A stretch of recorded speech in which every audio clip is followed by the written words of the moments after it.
kan इंग्रेजी 28 February 2025 तारीख रे sanam santar samaj santar jati lika kate ona Delhi ना जंतर मंतर रे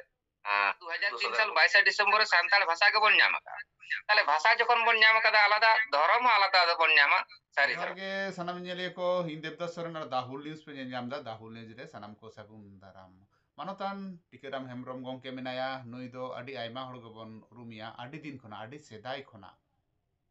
ᱥᱟᱹᱨᱤ ᱫᱷᱚᱨᱚᱢᱮ ᱪᱷᱟᱨᱟᱣ ᱯᱟᱥᱱᱟᱣ ᱮᱫᱟ ᱟᱨ ᱚᱱᱟᱨᱮ ᱨᱤᱥᱟᱨᱪ ᱮᱫᱟ ᱟᱨ ᱟᱵᱚ ᱥᱟᱱᱛᱟᱲ ᱠᱚ বিশেষ করে সান্তাড় কোগে যাহা সারি ধরম পতিও তেবন পতিয়ে খান দো আদিবাসী কো দো বাং নোয়া ওকা লেকা কাতে লাহা চালা নোয়া কো ইদি কাতে খন্দরন দেদা আডি দিন খন গে গমকে দাহুল নিউজ পাঁচটা সে খনা মানত জোহার আর সাগুন দারাম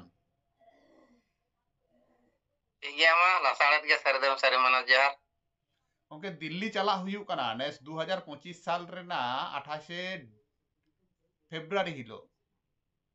আদো ওকা লেকা পে সাজাও সাপড়া কান তাবনা সে চালাক কানা পে সে বাম পে চালাক কান তাবনা सजा सपड़ा दो अभी जाग जमोगे सपड़ा आयु कना नवाला राजा ऑल इंडिया सरदम कोर्ट कमिटी कोन किछु मेमोरेंडम को सार्वलिपि के एम दहो कना उनागे नितो जतो से दिगे सदा सपड़ा चला कना एवं 28 फेब्रुआरी सनाम से के नेता तहन कना जे सरदम चलो दिल्ली वन चला ऑल इंडिया सरदम कोर्ट कमिटी होते सनाम गाते गावता को गड़ो सपोते विशेष करे इन जेहेतु सान्ताड़ जातिया गे सरधर्मी गवेषणा अगुई तबना आले नोडे बांधान सरधर्म कुबराई गुरु ठाकुर सेवाश्रम कोन आगामी 28 फेब्रुआरी 2025 तारीख माने सारी धर्म इदी कते दिल्ली चलो लगी मिट्टी प्रस्तुति सभा ले दहो कदा सान्ताड़ जाति सान्ताड़ समाज 2 फेब्रुआरी ये नोआ दिल्ली चला रे नोडे ना प्रस्तुति सभा रे मानतान डॉक्टर सुबोध हांसदा गंके नोडे सेटेरोआ 2 तारीख रे 2 फेब्रुआरी एवं नोडे सारिधरम मन सकाम और रूप बटाले चालया ना बांधान सारिधरम कुबराई गुरु ठाकुर सेवाश्रम कोन और आदि हेसे सेकरे गे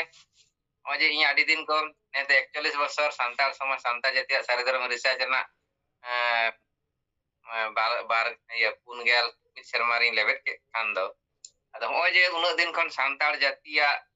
धरम लेका जहां को गे मोटरा हकात गटरा हकात नोआ को आदम हिजुकान इंग्रेजी 28 फेब्रुआरी 2025 तारीख रे सनाम सान्ताड़ समाज सान्ताड़ जाति लिका कते ओना दिल्ली ना जंतर मंतर रे उदु सदर बन हिगा ना लगिते अरे नोडे टूरिस्ट बस ले करा कदा 60 सीटर ना बांधान सारी धर्म कुबराई गुरु ठाकुर सेवाश्रम में सही जय कदा आयु सुतुर द इंगे हा अदो जहां को ना अब सान्ताड़ चेदा बोल ले कना चेदा सारी धर्म दो नोआ को के गवेषक लेका कते चे गवेषणा लब्ध सारी धर्म ना गवेषणा लब्ध कल ओंडे बन नेलाम नोआ लगी ते आडी जाग जमकले सपड़ाव है सजाओ सपड़ाओ से छारा पसनाव हो मौज गे हुयु कना गंके अडी उतर हा आरो को चला कना आदिवासी को नोंका खबर मिना आदो किछुगान सान्ताड़ महा मेने ताबोना को जे सारना धरम एटा एटा गाताक रेन आदिवासी मा को मेनेट गे सारना धरम एखन आबोरन सान्ताड़ हको मेनेदा सारना धरम और आपे दोपे मेनेत ताबोना सारी धरम नोआ ओका लेकाम नेलेया किछुगान सान्ताड़ दो सारना और किछुगान सान्ताड़ दो सारी आदो धर्म दो ओका बांग एडिया जतो गे सरिया आदो ओका धर्म नितुम ओकोय ओका लेका कते को हताव कदा ओना हो सरी गिता को ओना दो अब सान्ताड़ समाज सान्ताड़ जाति सारी धर्म दो नोआ कथा दो विशेष करे इंग ना गवेषक लेकाते दिन लेया जे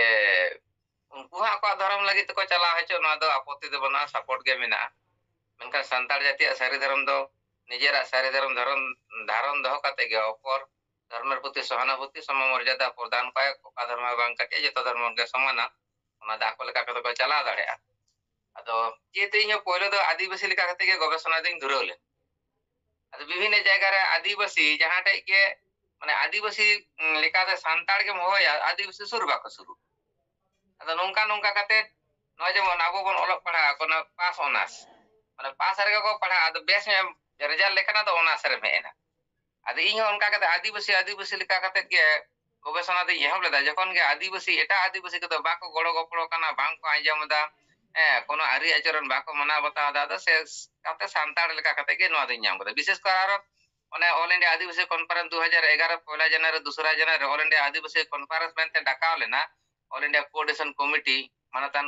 সম্পাদক মতিলাল সরেন্দ্র দত্ত ওঁডে আলে 750 জন ডেলিগেট সেটেলে তাহলেনা ᱟᱫᱚ ᱚᱸᱰᱮ ᱢᱤᱫᱴᱮᱱ ᱟᱹᱫᱤᱵᱟᱹᱥᱤ ᱵᱟᱠᱚ ᱥᱮᱴᱮᱨ ᱛᱟᱦᱮᱸ ᱞᱮᱱᱠᱷᱟᱱ ᱮᱱᱦᱤᱞᱳᱜ ᱠᱷᱚᱱ ᱜᱮ ᱟᱨ ᱯᱟक्ᱠᱟ ᱤᱧ ᱫᱚ ᱥᱟᱱᱛᱟᱲ ᱜᱤᱧ ᱵᱩᱡᱷᱟᱹᱣ ᱩᱛᱟᱹᱨᱮᱱᱟ ᱡᱮ ᱥᱟᱱᱛᱟᱲ ᱠᱟᱱ ᱦᱚᱛᱮᱛᱮ ᱥᱟᱱᱛᱟᱲ ᱟᱹᱫᱤᱵᱟᱹᱥᱤ ᱧᱩᱛᱩᱢ ᱛᱮᱠᱚ ᱦᱚᱦᱚᱭ ᱦᱚᱛᱮᱛᱮ ᱮᱴᱟᱜ ᱟᱹᱫᱤᱵᱟᱹᱥᱤ ᱵᱟᱠᱚ ᱥᱮᱴᱮᱨᱚᱜ কারণ ওনা আদিবাসী কনফারেন্স 2011 সনের 1 জানুয়ারি 2রা অল ইন্ডিয়া আদিবাসী কনফারেন্স সান্তাড় বেগর এটা আদিবাসী বাকো সেটেল লেনতে 750 জন ডেলিগেট সান্তাড় গেলে সেটেল তাহলেনা ওনারে ধরম নিতুম লিয়া আডি ডেবিট তাহলেনা সারি ধরম সান্না ধরম বিদিন ধরম হান্ডি ধরম যুগ ডার ধরম জটা ধরম নকা আডি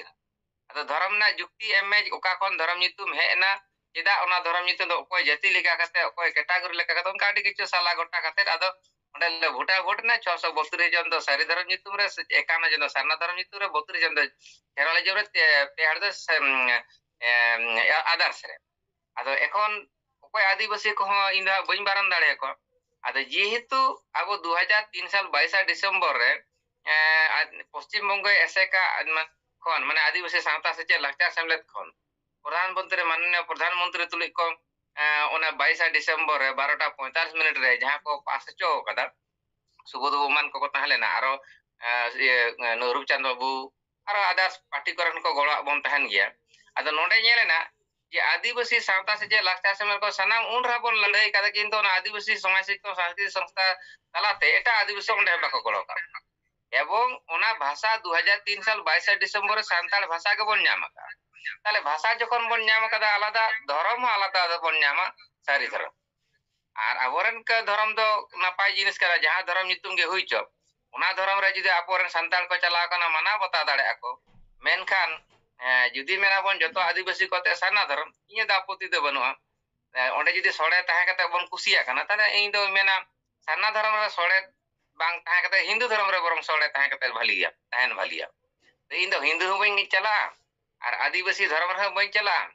আর না আদিবাসী ᱠᱚᱣᱟᱜ ᱥᱟᱨᱱᱟ ᱫᱷᱚᱨᱚᱢ ᱨᱮ ᱵᱟᱹᱧ ᱪᱟᱞᱟᱜᱼᱟ ᱥᱟᱱᱛᱟᱲ লেখা ᱠᱟᱛᱮ যেহেতু ᱟᱵᱚ ভাষা সেলেদ ᱠᱟᱱᱟ ধর্ম আলাদা গᱮᱛᱟ ᱵᱚᱱᱟ ᱚᱱᱟ ᱞᱟᱹᱜᱤᱫ ᱛᱮᱜᱮ ᱩᱱᱠᱩ ᱠᱚ ᱪᱟᱞᱟᱜᱼᱟ ᱩᱱᱠᱩ ᱟᱠᱚᱣᱟᱜ ᱠᱚ ᱠᱷᱚᱡᱚᱜᱼᱟ সংবিধান ᱨᱮᱱᱟᱜ 325 ধারা রে ᱡᱚᱛᱚ ᱦᱚᱲᱟᱜ ᱜᱮ নিজের ধর্ম পালন আর মানা বাতার ᱨᱮᱱᱟᱜ ᱚᱫᱷᱤᱠᱟর ᱢᱮᱱᱟᱜᱼᱟ ᱱᱚᱣᱟ ᱛᱚ ᱚᱠᱚᱭ ᱦᱚᱸᱛᱚ ᱵᱟᱢ ᱵᱟᱨᱚᱱ ᱫᱟᱲᱮᱭᱟᱜᱼᱟ ᱡᱟᱦᱟᱸ ᱧᱩᱛᱩᱢ ᱛᱮᱜᱮ ᱦᱩᱭ ᱪᱚ ᱟᱫᱚ ᱚᱱᱟᱛᱮ ᱚᱱᱟ ᱫᱷᱚᱨᱚᱢ ᱫᱚ ᱚᱱᱠᱟ ᱞᱮᱠᱟ ᱜᱤᱧ ᱧᱮᱞᱫᱟ ᱢᱮᱱᱠᱷᱟᱱ ᱥᱟᱹᱨᱤ ᱫᱷᱚᱨᱚᱢ ᱫᱚ ᱥᱟᱱᱛᱟᱲ ᱞᱮᱠᱟ ᱠᱟᱛᱮ ᱟᱵᱚ ᱯᱤᱞᱪᱩ ᱦᱟᱲᱟᱢ ᱯᱤᱞᱪᱩ ᱵᱩᱲᱦᱤ ᱵᱚᱝᱥᱚ ᱵᱤᱨᱟᱹᱫᱟᱹᱞᱤ ᱦᱟᱸᱥᱫᱟ ᱠᱤᱥᱠᱩ ᱢᱟᱱᱰᱤ ᱦᱮᱢᱵᱨᱚᱢ ᱥᱚᱨᱮᱱ ᱴᱩᱰᱩ ᱵᱟᱥᱠᱮ ᱵᱮᱥᱨᱟ ᱪᱚᱲᱮ ᱯᱟᱨᱤᱭᱟ ᱰᱚᱴᱠᱟ ᱢᱩᱨᱢᱩ ᱩᱱᱠᱩ 12 ᱠᱷᱩᱸᱴ ᱨᱮᱱ ᱥᱟᱱᱛᱟᱲ ᱡᱟᱹᱛᱤ ᱜᱮ ᱯᱟᱹᱨᱥᱤ ᱥᱟᱱᱛᱟᱲᱤ ᱵᱷᱟষᱟ যেহেতু সেলেদ ᱠᱟᱱᱟ ᱱᱩᱠᱩ সংবিধান স্বীকৃতি ᱥᱟᱱᱛᱟᱲ ᱵᱷᱟষᱟ বেশি ᱥᱟᱱᱛᱟᱲ ᱡᱟᱹᱛᱤᱭᱟᱜ ᱫᱷᱚᱨᱚᱢ ᱦᱩᱭᱩᱜ ᱠᱟᱱᱟ ᱥᱟᱹᱨᱤ ᱫᱷᱚᱨᱚᱢ তাহলে ᱱᱚᱣᱟ ᱞᱟᱹᱜᱤᱫ ᱛᱮᱜᱮ ᱫᱤল্ᱞᱤ বান্দোয়ান ᱠᱷᱚᱱ ᱫᱚ ᱛᱟᱦᱞᱮ ᱵᱟᱥ ᱯᱮ ᱠᱚᱨᱟᱣ ᱟᱠᱟᱫ ᱛᱟᱵᱚᱱᱟ ᱴᱩরিস্ট ᱵᱟᱥ ᱯᱮ ᱠᱚᱨᱟᱣ ᱟᱠᱟᱫᱟ ᱜᱚᱱᱚᱝ ᱠᱚᱫᱚ ᱚᱠᱟ ᱞᱮᱠᱟ ᱥᱮ ᱛᱤᱱᱟᱹᱜ ᱜᱟᱱ ᱦᱚᱲ ᱯᱮ ᱦᱩᱭᱱᱟ ᱛᱤᱱᱟᱹᱜ ᱜᱟᱱ ᱠᱟᱹᱣᱰᱤ ᱠᱚ ᱞᱟᱜᱟᱜ ᱠᱟᱱᱟ ᱟᱞᱮ ᱜᱚᱱᱚᱝ ᱫᱚ ᱱᱚᱰᱮ ᱫᱚ ᱪᱮᱫ ᱞᱮᱠᱟ ᱟᱠᱟᱫᱟᱞᱮ ᱟᱞᱮ 2 ᱞᱟᱠᱷ ᱴᱟᱠᱟ ᱜᱟᱹᱰᱤ ᱨᱮ ᱞᱟᱜᱟᱣ ᱞᱮᱭᱟ ᱟᱫᱚ 6000 টাকা ᱚᱱᱟ ᱜᱟᱹᱰᱤ ᱵᱷᱟᱲᱟ ᱡᱚᱢ ᱧᱩ ᱱᱟᱥᱛᱟ ᱚᱱᱟ ᱠᱚ ᱜᱮ ᱡᱚᱛᱚ ᱞᱮ ᱠᱚᱨᱟᱣ ᱫᱟ ᱟᱫᱚ ᱢᱳᱴᱟᱢᱩᱴᱤ 40 জন ᱞᱮᱠᱟ ᱫᱚᱞᱮ ᱦᱩᱭ ᱠᱟᱱᱟ ᱟᱨ ঝাড়খণ্ড ᱠᱷᱚᱱ ᱦᱟᱸᱜ 5-20টি সিটার বাকি মেনা আর নিতো উনকো ঝাড়খণ্ড না সারাইকেল্লা ঘোষণা অন্তে খন কো ফোন লেদা পিপুন মড়ে উনকো গাপাতে রিপোর্ট কো মানে মোটামুটি নিতো ধা 10-15 জন হা বাকি মেনা তো আডি জমক সালা গে হা যত কো লাহা হিজুক কানা আর নিয়ে সাথে মেন তারা কা ᱱᱚᱜᱼᱚᱭ ᱡᱮ ᱟᱵᱚ ᱥᱟᱱᱛᱟᱲ ᱥᱚᱢᱟᱡᱽ ᱨᱮᱱ ᱢᱟᱹᱡᱷᱤ ᱟᱹᱨᱤ ᱫᱚ ᱥᱟᱱᱛᱟᱲ ᱜᱮᱵᱚᱱ ᱢᱟᱱᱟᱣ ᱵᱟᱛᱟᱣ ᱫᱟ ᱮᱴᱟᱜ ᱟᱹᱫᱤᱵᱟᱹᱥᱤ ᱠᱚᱫᱚ ᱵᱟᱝ ᱟᱫᱚ ᱢᱟᱹᱡᱷᱤ ᱵᱮᱵᱚᱥᱛᱷᱟ ᱡᱟᱦᱟᱸᱭ ᱥᱟᱱᱛᱟᱲ ᱵᱚᱱ ᱢᱟᱱᱟᱣ ᱵᱟᱛᱟᱣᱟ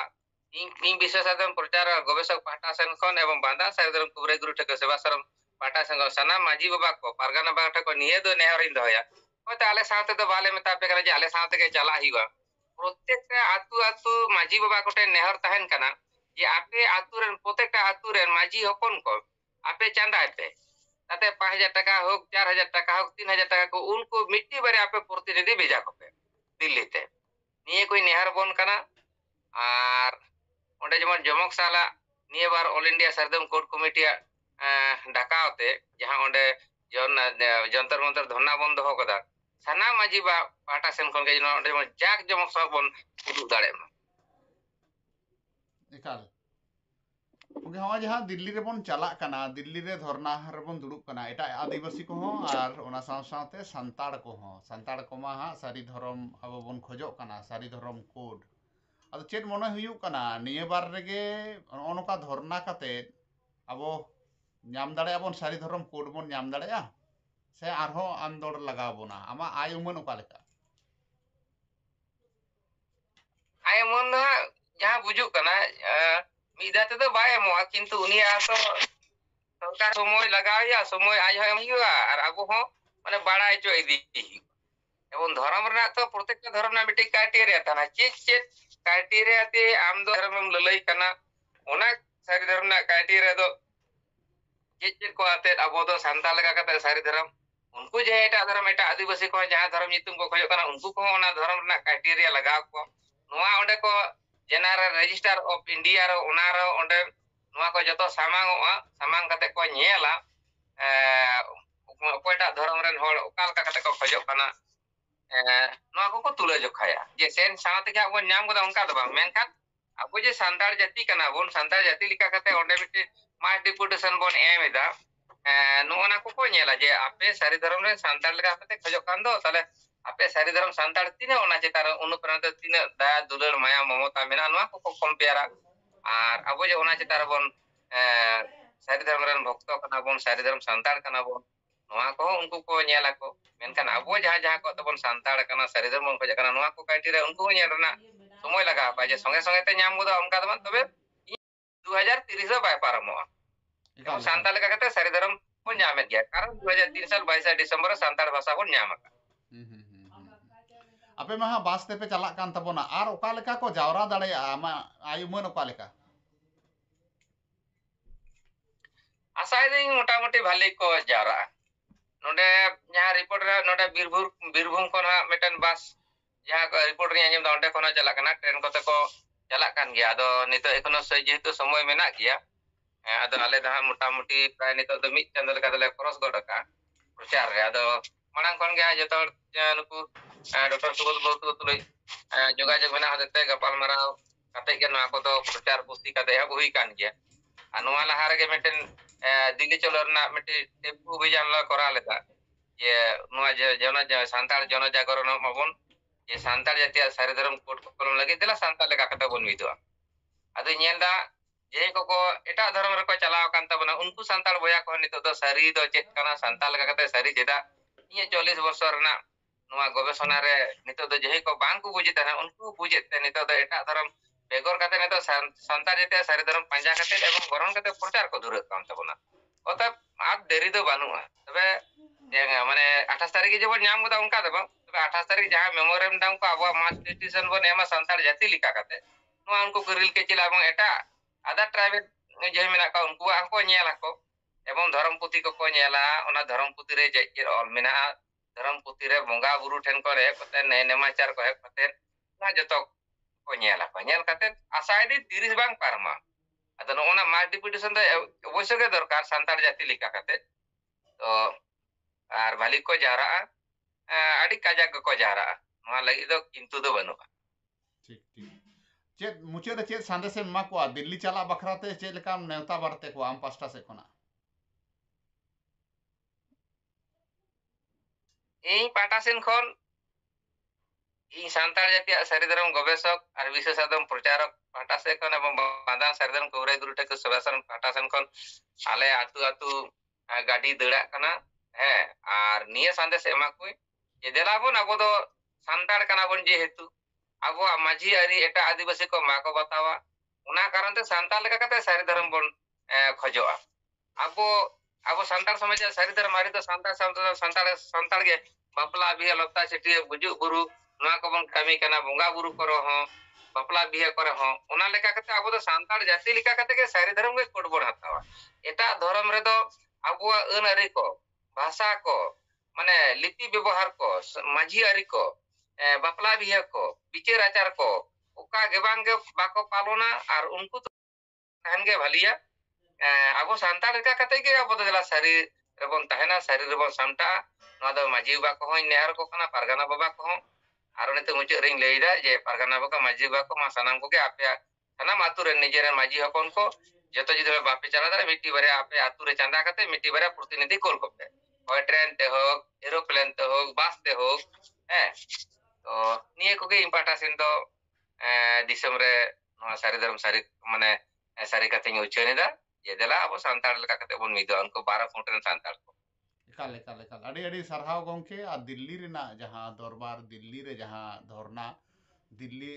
हिजुग कान 28 फेब्रुआरी ओना सार को सागुन को मा आदिवासी को से संताड़ को विशेष करे आदिवासी संताड़ को सारी धर्म कोड बन ᱧᱟᱢ मा निया आस को दोहो कतेत गे तिहिया गपाल माराव दलांग मुचाद दा मा एनखान नित लिका दो जोहार गे ठीक है मान